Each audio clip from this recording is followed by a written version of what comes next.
Hello and welcome back for the Athena Protocol. We're going to be reading chapter 2 and 3. If you remember from the beginning of the chapter 1 video, things that you want to pay attention to here in the beginning of the story, obviously any plot development that we have going on, but in particular focus on settings, like where the story is taking place, but also how the setting is described, especially any imagery that is used to describe the setting. Also want to pay attention to character development, how we understand what these characters are like, imagining that they're real people, what are the kinds of things that they say, do, what does the narrator say about them. And finally, vocabulary. So I have already posted a vocabulary list for the first 3 chapters. You want to take a look at that. If there's any words on there that you don't know, definitely look those up. It'll help you understand the story a little bit more. And narrative point of view is the last thing that you want to focus on here in the beginning, thinking about the effect of the point of view that the author has chosen to use to tell the story. So at the end of chapter 1, we left off where our protagonist, whose name we don't know yet, and her 2 teammates, Caitlin and Hala, they were in West Africa. They were trying to free this group of 50 girls who had been kidnapped by this, I don't remember if it said what he actually did, maybe human trafficking. He has some kind of, let me go back and look, because that's what good readers do. He has a militia group. It says that on page 1. So they were trying to free these 50 girls who had been kidnapped, and our protagonist ends up shooting the leader, Ahmed, even though they had an order to capture him alive. And then when they left, they cleaned up the camp. They pretty much set everything on fire. So now chapter 2 starts on page 16. After the chopper, we board a private plane at a small airfield somewhere on the outskirts of the capital city. It's a long flight, but I don't sleep much. I'm dull-headed with exhaustion, but every time I fall asleep, I dream about Ahmed, so it's better to stay awake after a while. Hala is out like a light, but Caitlin's restless, at least until she goes for the pills. I feel her glance at me, but my eyes are mostly closed. I'm pretending to be asleep so she doesn't feel like she has to talk to me about killing Ahmed and analyze me to death. But even so, she pops the foil on the pills while they're still inside her backpack, and then she goes to the bathroom to take them. She saw a lot of stuff on her tours in Iraq, not just the usual horrors of war, but abuse handed out to the Iraqi prisoners by the U.S. soldiers. She tried to blow the whistle, but they threatened her with a dishonorable discharge, and she backed down. Personally, I think that's why she takes the pills. Not that she can't stand what happened, but that she can't stand that she couldn't change it. On top of that, her early life in Kentucky was like a bad country and western song. If she needs some help dealing with it all, so what? But she won't admit to it. It's funny when people need to pretend to themselves that they have their shit together. Caitlin reminds me of the Athena leaders that way. She's older than Hala and me, late 20s, and sometimes she feels more like one of them than one of us. That gets me thinking about them, the women who are our bosses, the women who started Athena. The ones who recruited us, trained us, and who pay us to execute orders. You won't find a more accomplished group of high achievers anywhere, and I'm pretty sure a couple of them have been in similar situations to the one we're in now, though they never talk about it, and it's not on their resumes or Wikipedia pages. They're all successful, driven, and disciplined in their own ways, even Kit.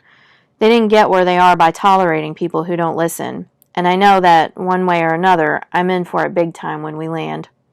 Which is why I creep into the house at 2 a.m., even more quietly than usual. I really don't want Kit to hear me. Most of the time, it doesn't bug me to live with my mother, but at moments like this, I wish I had my own place.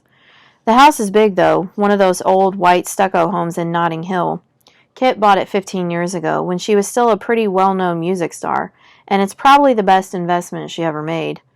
I avoid the front door entirely, because it always creaks, and you can't shut it without making the whole house shudder. Instead, I use a drain pipe and a wisteria branch to climb up to the window of my room. You can edge a little knife blade under the frame and lever it open. I drop my bag onto the wooden floor and slip inside.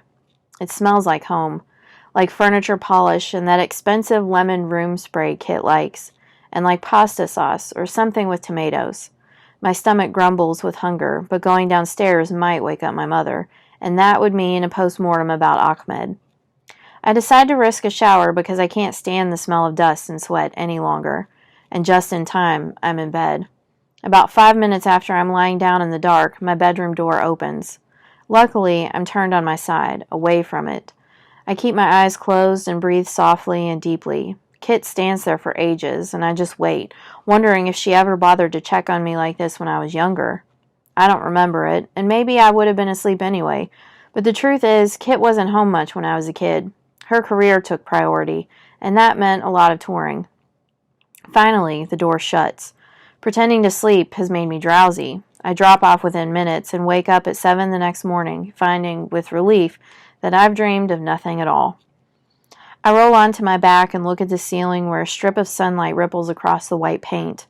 There's a pit of tension in the base of my stomach because there's a meeting at Athena headquarters this morning, and I'm pretty sure I'm going to be court-martialed. Or whatever you do to operatives who work for a private agency that nobody else knows exists. I think over where everyone is now.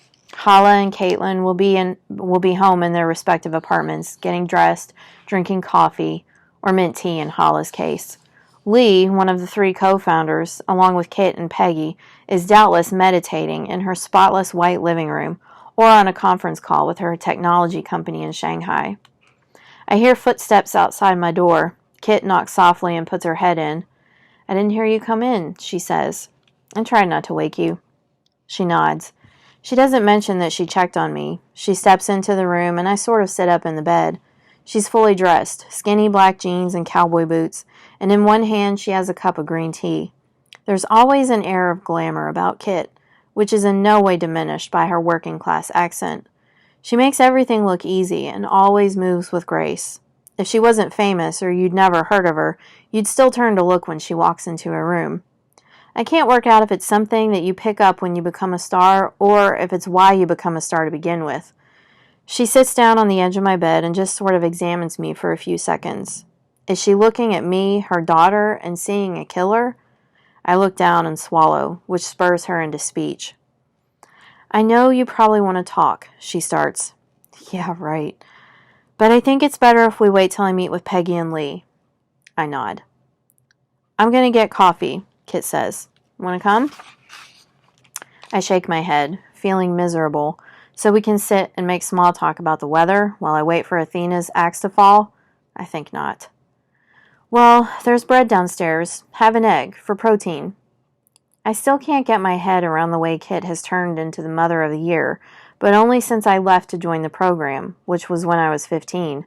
She's always after me to eat eggs, finish my vegetables, and wear warm clothes. Where was she when I was 6 years old and actually needed that stuff? It's as if she can read my stubborn defiance, even though I haven't said a word. She gets up and leaves, and as soon as the door clicks shut, I reach for the TV remote and flick on the news. I lie back in my bed and watch the end of a report on a gun attack in Los Angeles. The next item is a reporter outside the Houses of Parliament, bringing us all up to speed on some boring piece of legislation. My eyes start to close again, lulled by that peculiar pattern of speech that all news people seem to have. And then I hear the word Cameroon, the African country we've just returned from. I scramble to the end of the bed and turn up the volume. The studio newsreader hands over to Jake Graham, who's reporting from outside the Cameroon High Commission in London. He's well known, Jake. Lean and rumpled, with hair that always looks a bit overdue for a cut. A good journalist, one of the earnest ones, a real crusader type out there in the trenches. I'm not thrilled he's been given the story. "It's a happy ending for the young women who were kidnapped by religious militants 3 months ago," Jake explains on air. "The daring rescue ended with the assassination of militia leader Ahmed Dawood." I watch, dry-mouthed, as Jake squints into the camera and the sun. "The United States and major European governments say they were not involved in what looks like a lean, almost vigilante-style operation. And so the question remains, how did this happen?" Jake looks out from the screen directly into my eyes. I'm tense. I didn't expect this. And I can imagine that Lee, who's all over everything that gets onto every news channel, will be freaking out, especially about that vigilante comment. My only hope is that somehow it will all blow over. Nobody here had ever heard of Cameroon before the kidnappings, and they'd forgotten all about those captured girls till this morning. Don't tell me they're going to give a toss by tomorrow. Irritable, I head to the bathroom to get ready, but I avoid looking at myself in the mirror. I just can't. It's like I'm not the same person today as I was yesterday, before Ahmed. Which is just the kind of revealing psychological detail the Athena therapist would love. Maybe I'll save it to tell her and make her day, since those sessions bore me to tears most of the time. Quickly, I get dressed. In the light of day, away from the chaos of the mission, I feel guilty about taking a life when I wasn't being threatened. But then I remind myself whose life it was. Ahmed kidnapped and abused those girls. So didn't he have it coming? The thought is not as reassuring as I'd like it to be. I grab my backpack and head out. The tube is crowded. It's hard to believe that it was only yesterday morning when I was faced with miles of land and nobody in sight. I shift slightly, turning my head away from the smell of shampoo mixed with early morning perspiration that always fills the underground train in summer. My stop marks the very beginning of the city, as in the City of London, the part where most of the major financial corporations and some of the tech companies are based. I push my way out with the tide of commuters and stick to the left-hand side on the endless escalator, taking it 2 steps at a time, leaving behind the underworld of crowded tunnels and warm rushes of fetid wind. With a swipe of my travel card over the automated machines, I am out and breathing the morning air within seconds. The breeze from the river carries a faint tinge of exhaust fumes. As I walk to the office, I turn to look at the gray water, sparkling in the unfamiliar sun, and the bridges and the buildings that rise, gleaming, above them. Never in a million years would I have imagined coming to an office here. These buildings, the people rushing to work, have always felt so corporate. But here I am, though hardly a 9-to-5er, I suppose.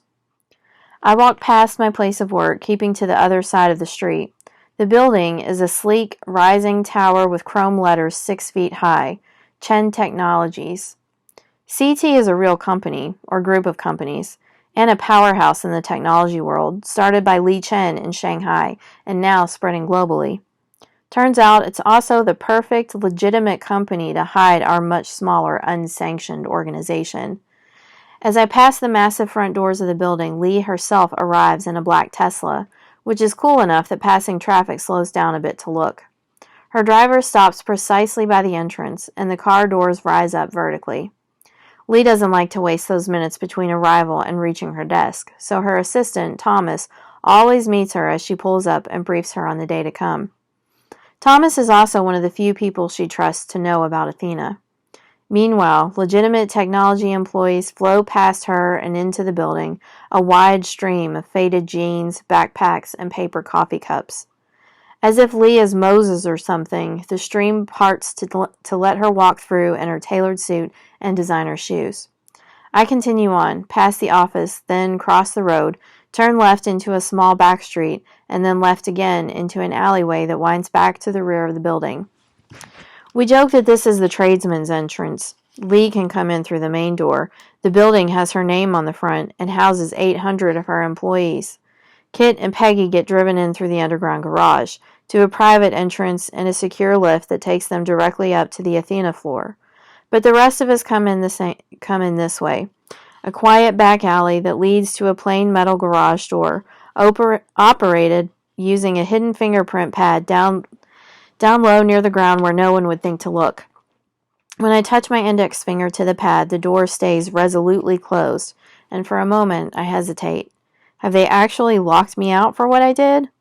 I wipe my hand on my jeans because it's sweaty, try it again, and the door slides up.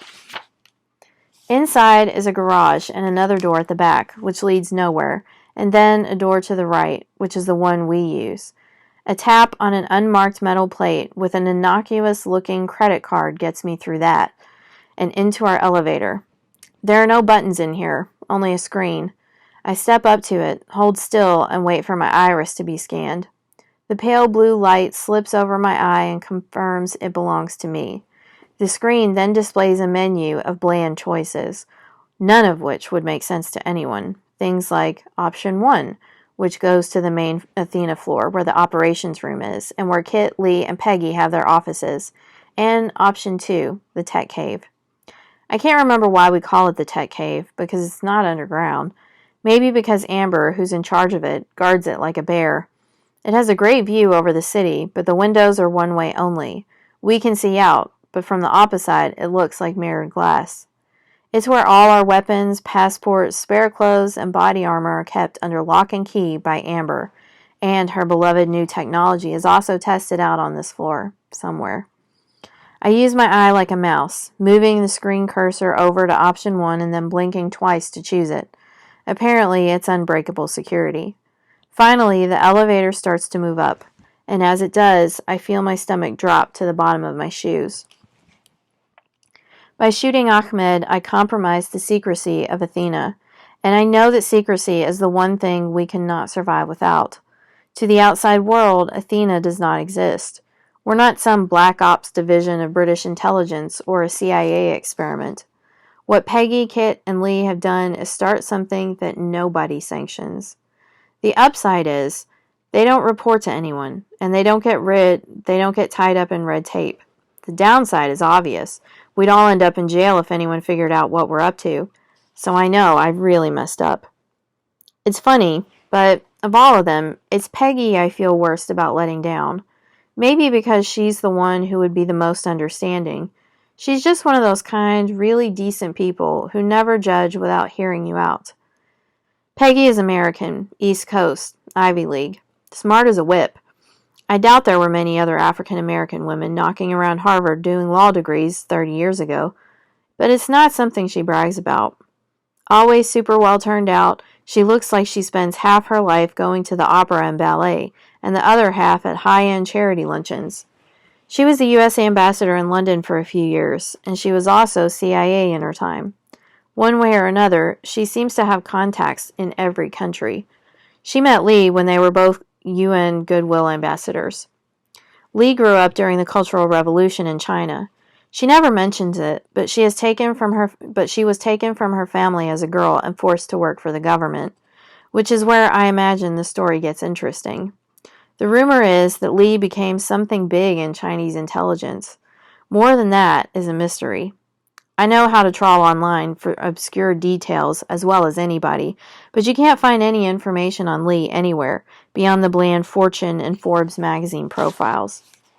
As for Kit, well, what do music stars do when they stop selling records and start panicking about getting older?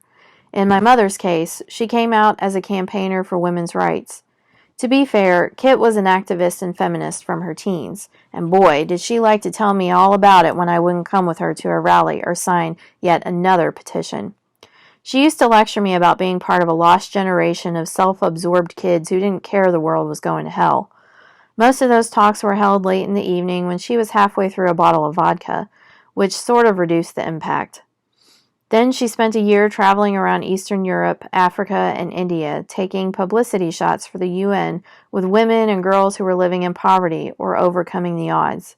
It definitely gave both Kit and the UN some good coverage in the press. Until what happened in Pakistan. Nobody saw that coming, and it changed all three of them. It was the start of Athena, which was something so unique, so off the charts, that I didn't even hesitate to jump ship from the program and be part of it. If you'd told me I would ever work for my mother, I'd have laughed in your face. But here I am. Thomas meets me as the lift door opens. He knows to expect me because Amber put an app on his phone that pings or barks or something every time one of us scans in through the alley door. We turn left, toward the Situation Room and the founder's offices. Those all sit behind another sealed door. To the right is a corridor leading to the Operations Room. Ops is a big place, filled with screens, those clear floating screens that are kind of projected into a space. At various times they hold headshots, heat maps, research, analysis patterns, a lot of boring online search stuff too. Caitlin, Holla, and I do a fair amount of background work ourselves on the missions that Athena is considering pursuing. Other than us, we have only a few analysts, and I've never met them. I guess they're a small core of employees that Lee feels she can trust, or maybe people she has something on. Who knows for sure? Lee is really careful to silo people. If you're in tech development, that's all you work on. And when I need something from the tech team, there's only one person I deal with, Amber. So I suppose that none of us really know the true extent of Athena. You're late, says Thomas. Did you oversleep? He walks alongside me, in fact, just ahead of me, giving me the feeling that he's escorting me on purpose. I never oversleep, I tell him. You just chose to be late today of all days? When I'm in trouble, he means. Thomas is about 30 and has worked for Lee as some kind of Uber assistant since he graduated from university. He shares Lee's obsession with perfect grooming. There are no unruly eyebrows or loosened neckties anywhere near Thomas, and no one ever shortens his name to Tom. He consults his smartwatch compulsively. It seems to display a constant stream of instant messages from Lee, except, I suppose, when she's busy meditating or doing yoga, both of which she swears by and tries to get all of us to do. We're almost at the Situation Room, where a meeting is just underway. Inside the glass panels, I can see that Lee has just arrived. Hala is munching on an apple, and she and Caitlin are listening to Peggy, who is sitting opposite them, alongside Kit. With a flick of his security card, Thomas activates the door of the Situation Room, which slides open for me to enter. The click of the door makes everyone look up, and I swallow, but not so that anyone would notice. I turn to glance back at Thomas, but his eyes have moved to Hala, with whom he exchanges a quick smile. Not for the first time, I wonder if he carries a torch for Hala. And yet, the two of them together just seems so unlikely. Behind me, the door slides shut, and Thomas walks away, leaving the room in silence. Caitlin and Peggy nod at me. Hala avoids any eye contact, and Lee and Kit exchange looks. I sit off to one side, pour some coffee, and look up at the expansive floating screen. On it is a headshot of a handsome man with flecks of gray at his temples. Moving past the interruption of my entrance, Peggy directs everyone's eyes back to the screen, where, by all accounts, they are briefing the next assignment. We've all done some background prep on it before we went to Africa, especially me, so it's familiar. But now that it's time for the mission to be run, Peggy will be looking to do a recap and give everyone the concrete steps and timeline to execute it. I don't want to get too comfortable, but I'm relieved. At least we're going on and not picking over the carcass of the old mission. And they let me in here. Maybe they're not that fussed that Ahmed took a bullet after all. Sorry. You're all familiar with Gregory Pavlik by now, Peggy is saying. He owns casinos and restaurants, but he makes his real money trafficking women out of Eastern Europe. Him and 100 others, says Hala, through a mouthful of apple. She wipes her mouth on her sleeve. Discreetly, kindly, Peggy hands Hala a tissue. Hala looks surprised. She puts it in her pocket, then uses her sleeve again, and I try not to smile. Really, I can't imagine Thomas could actually go for Hala. I mean, she's a nice person under that scowl, but her table manners are terrible. While he looks ready to take tea with the Queen every day. Yes, but if we get Gregory, a lot of the others go down with him, Kit says, looking at everyone in turn. Except for me. Gregory plans long term, Lee says. He's spent years building relationships with scores of Eastern European politicians, showing them the high life. Between gambling, sex, and drugs, he has incriminating digital files on almost all of them. I watch Lee as she talks. She's in a neat navy suit, and she's wearing her digital glove. Lee adores that glove, uses it to do things that she could easily manage with the click of a mouse. It does look good, though, encasing her hand in a delicate mesh of fabrics, shot through with copper-colored wires. With a flick of her index finger, Lee switches the photograph of Gregory Pavlik on the screen with another, an elegant man with a wry smile, a little older than Pavlik. I notice Peggy's eyes soften as she looks at the minister. Alex Jucic, Serbia's justice minister, Peggy says, one of the few politicians who stayed clean. How do we know? Caitlin asks. She hasn't seen the research on Alex. She focused on studying Gregory. Well, on a personal level, he and I were great friends when I was ambassador, Peggy explains. He knows all about Gregory's business, but has no way to close it down because so many high-ranking judges and officials are implicated in Gregory's files. We'll get him those files to prove Gregory's blackmail tactics, along with hard evidence of what Gregory's doing, and then he'll find a long-term solution. Once Peggy's given us the cuddly, friendly version of why she trusts Alex, it's Lee's turn to chime in and confirm that every possible background check has been run on Alex and there isn't a blank account to be found in any offshore haven that could possibly connect to him. Jessie did most of the work on him, Peggy adds. I thought it would be useful for her to brief us all on that. A few eyes turned to look at me. It's true, we've been working on Alex long before we left for Cameroon. We usually research one mission ahead. Peggy nods at me to elaborate. Typical of her to be kind, to try to include me. I clear my throat and explain. I sent a virus to his computer and... How? Interrupts Hala. I shift in my seat. It's not the kind of question that matters in a high-level briefing like this, but Hala is clearly making a point to hit out at me. I embedded it in a takeaway menu from his favorite restaurant. When he opened the email, I had access to his entire hard drive. Then I used Lee's CellTrack software to get into his phone. And since you're so concerned, we've been watching everything he emails, texts, and receives ever since, says Peggy, lightly, stepping in to calm my rising indignation at Hala. He's clean. A wave of Lee's glove brings up a 3D plan of Gregory's home that zooms in and around the room where they have found the digital files are being kept in a safe. I lean forward. How we can get into Gregory's home and his safe is the part that Athena has been working on round the clock, and the part we agents haven't heard about yet. I guess we can't just walk in the front door, Caitlin says. Actually, we can, says Kit. Turns out Gregory's a fan of mine, and I told my managers I want some cash from a private gig.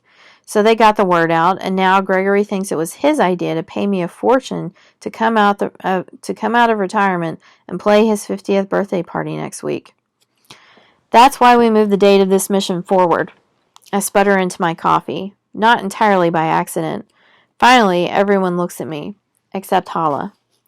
How is that a safe plan? I ask. Seriously, I can't believe what I'm hearing. My mother, who hasn't played a gig in ages, is planning to stroll into the home of one of the worst human traffickers on the planet. Excuse me. My mother, who hasn't played a gig in ages, is planning to stroll into the home of one of the worst human traffickers on the planet and sing for him while we steal data from his safe. I stare at Kit in disbelief. Her eyes move down, and that tiny muscle in her jaw flickers, a sure sign that she's angry. I wait for her to say something, to defend this daft plan, but Caitlin steps in.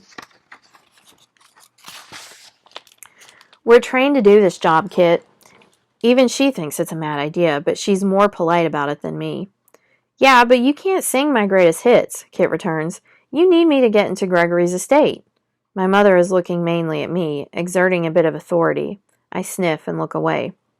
It's unusual, Peggy says, but overall, our analysis is that it's far safer to have Kit there with Caitlin as her bodyguard, as Gregory's guest, than to risk trying to break in. His security is impressive. With an elegant wave of the glove, Lee turns off the screen and instructs Caitlin and Hala to go down to the tech cave to see Amber for further preparation. They get up and move to the door, and so do the others. I shift. What am I doing? I hadn't meant to ask that. It sounds childish and indignant, but actually being ignored by my team terrifies me. To my surprise, out of all the women in the room, it is Hala who responds. Good question, she says. What are you doing, except disobeying orders? I liked it better when she was ignoring me, but I let her have it. I'm thinking about what we do here. What did you think Ahmed's soldiers were going to do when they woke up? Start a feminist group? Hala throws me a superior look. You're not paid to think, she says. Just do your job for a change. What? I fly at Hala before I realize what I'm doing.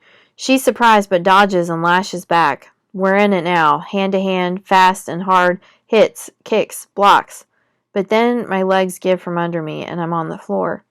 Caitlin stares down at me, appalled, and I realize she swept at my legs with her feet and brought me down. Now she grabs Hala's shoulder and steers her toward the door. I vouched for you when you needed asylum and everyone thought you were a terrorist, I call after Hala. She doesn't answer, but Caitlin gives me a look to shut up, and I do. I dust myself off as the Athena leaders exchange glances that feel long and meaningful, and which Kit answers with a nod. Some of that silent interaction thrills me, but I'm upset with Hala. I know she's a Strickler, and she's upset I broke the rules. But when she was locked up in a UK detention center, it was me who helped her get her asylum application through. Not to mention, brought her on board with Athena. A little gratitude would be nice. I take a breath as Peggy walks out, and then Lee. Only Kit stays back, and I wait for her to leave, but she doesn't. Instead, she indicates the chair next to her own. Reluctantly, I sit, and the chair is very close. Too close. For a long moment, Kit says something. For a long moment, Kit says nothing. She just shuffles papers, probably giving me a minute to settle down after the drama with Hala. I sit quietly, and without wanting to, I catch that smell that is only Kit's, a combination of skin, hair, and perfume that slams me back into the past. For a moment, I'm 7 years old again and being carried upstairs to bed after falling asleep on the couch while my mother and her friends talked and played the guitar until late. The same scent that touches me now. I had known them. I had known then, my face buried in Kit's hair, my legs wrapped tight around her waist. I know you managed to follow orders in the program, Kit says. With a blink, I snap back to this room, and it's as if the short distance between us on the chairs has suddenly become a gulf that I don't know how to cross. I edge my chair away a little as if trying to get more comfortable, but really, I want to put some space between me and that scent, and those memories. Sorry, what? You followed orders in the program, repeats Kit. She stresses the word program with something like sarcasm. I finished school early when I was 15, and I mean finished, like ready to go to university. I was always good with math and physics and stuff. I like the order and logic of those subjects. But I was too young to start college, and another private school got in touch saying they focused on gifted kids. When I started there, it turned out that it wasn't just academics, but also physical stuff. The target practice and 3-hour runs, which should have given us I lost my place. There it is. When I started there, it turned out that it wasn't just academics, but also physical stuff, like target practice and 3-hour runs, which should have given us a clue they were up to something more. That school turned out to be a feeder for the program, this elite training regime, meant to create a modern army to fight cybercrime and all that by contracting out their employees to the government and big corporations. Part of me liked it, being in a place where there were rules and boundaries, and a place you always had to be. There were no rules in our house growing up. I could stay up late, eat what I felt like. Kit didn't want to stifle my creativity, but I didn't notice that hers got any better when she was blind drunk and awake half the night. On the surface, my childhood sounds like what every teenager would want, but when you've had it all your life, you just want someone to care enough to tell you to go to bed or eat an apple or whatever. By the time I was 15, I felt as if I was floating the whole time, in limbo, and the program felt like the opposite. Plus, after basic training, I got to specialize in electronics and bomb diffusing and all the things that I came to love. Athena isn't the government, I say. I quit the program because I hated having my hands tied. You're right about Athena, Kit says. We're not elected, and we're not legal. If we're exposed, we'll all go to jail. We were on the morning news, Jessie. I nod, because I know that's true, and I feel terrible about it. Kit looks down. Jessie, you're fired. I just stare at her for a moment. I actually feel my mouth open and close like a fish. You mean suspended? I stammer at last. But Kit shakes her head. We've talked about it, and your work with Athena is over. You'll need to brief the others on what you know about Alex and this mission before we leave for Belgrade. But that's it. Then she stands up and stretches out her hand. I look at the palm blankly, at the familiar silver rings on Kit's middle fingers. What is she doing? I need your pass, says Kit. She doesn't meet my gaze, which is good because the lack of trust hurts more than I want to let her see. I reach into the back pocket of my jeans and pull out the small electronic card that gives me access to these offices. I place it into Kit's palm, and as her fingers close over it, I feel my frustration forcing its way out, bursting through cracks. You never wanted me in the field, I say, and to my annoyance, Kit nods in agreement. That's true. You're my child, Jess, but I thought at least at Athena I could keep an eye on you. So you want me tied to some desk job somewhere? Why? You never gave a toss about me when you were on tour my whole life. Kit glares at me. This is about what you did to Ahmed. I just want my job back, and I also just want Ahmed's face not to be there every time I close my eyes. I wish I hadn't done what I did. Deep down, I know this is how it should be, that it's even fair, but I can't make myself admit it to my mother. Kit clears her throat. I look up, hoping for reprieve. The team is only as strong as each person on it, she says seriously. Oh my days. If there's anything I can't stand, it's when my mother sounds like a quote from an inspirational calendar. Kit picks up her designer bag and prepares to leave, without waiting for an answer. Infuriated, I follow her to the door. I'm your best agent, I say. Others are being recruited, Kit returns. Well, that's a shock to me. As far as I know, it's only the three of us agents here. Caitlin was brought in because she worked for Peggy at the embassy before Caitlin was brought in because she worked for Peggy at the embassy after leaving the army. I recruited Hala myself, and it's because I'm Kit's daughter that I'm trusted here. Was trusted. How do you know you can trust them, these new agents? We don't. Not yet. But if they ever make it onto this floor, they won't disregard orders or get into physical fights with their teammates. I'm embarrassed that knocks me, and maybe Kit sees it, because she bites off her anger and stops talking. Both of us are silent for a minute. Then I glance at her again, looking for a chink, a way back in. A way to convince her, but there isn't one. I can see that. Once, when I was much younger, I saw Kit slam the front door after a fight with a boyfriend, then pick up a guitar and smash it onto the floor. At the time, it had scared me, but looking back, I despised the behavior of my mother, not the tantrum of a rock star trading in cliches. Kit turns, and I can see the same flinty spark in her eyes. I can see the effort she is making not to raise her voice again.